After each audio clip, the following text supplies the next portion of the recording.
இந்த ஒரு காலத்துல மந்திரி ஒருத்தன் இருந்தான். அவனுக்கு ராஜாவோட கொட்டை மேல ஆசை. என்னுடைய குரல்ல கேட்கறதுனால பல பேருக்கு பல விதமா தோணலாம். ஆனா நான் சொன்னது கோட்டை தான்.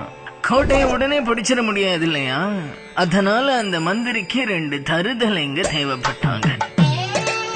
அந்த தருதலைங்க கிட்ட அந்த மந்திரி ஒரு பொருளை ஒப்படைச்சான். இது படம் இல்லையா?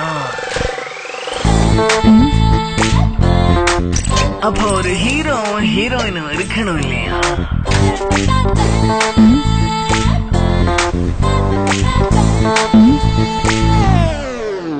யாரு சுவாமி இவன்? சிவபூஜையில கரடி மாதிரி இல்லடா, அவன் கரடியே தான். அந்த 2 தருதலைகளும் ஹீரோ கிட்ட அந்த பொருளை பறிகொடுத்துடுறான். பறிகொடுத்த சோகத்துல வேகமா போய் அதை திருப்பி பறிக்கலாமே அப்படின்னு போனா அங்கதான் ஒரு ட்விஸ்ட். அவன் பறிச்சுட்டு வந்தது அந்த ஹீரோ கிட்ட பறிகொடுத்தது இல்ல, அந்த பக்கமா போன வேறொரு கேடி கிட்ட பறிச்சுட்டு வந்தது. அவன் கேடி இல்லையா, சும்மா விடுவானா? இவன் அவங்கள தருத்த, அவங்க ஹீரோவை தருத்த. ஹீரோ ஹீரோயினை தேடி போன. ஹீரோ ஏன் சுவாமி ஹீரோயினை தேடி போனா? அவ காதலுக்குள்ள ஒரு சின்ன ப்ராப்ளம் டாம்பி.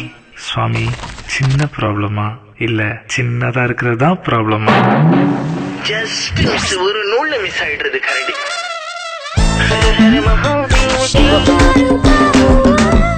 சுவாமி அது வேற யாரும் இல்லை, என்னுடைய பக்தா ஒருத்தன் தான்.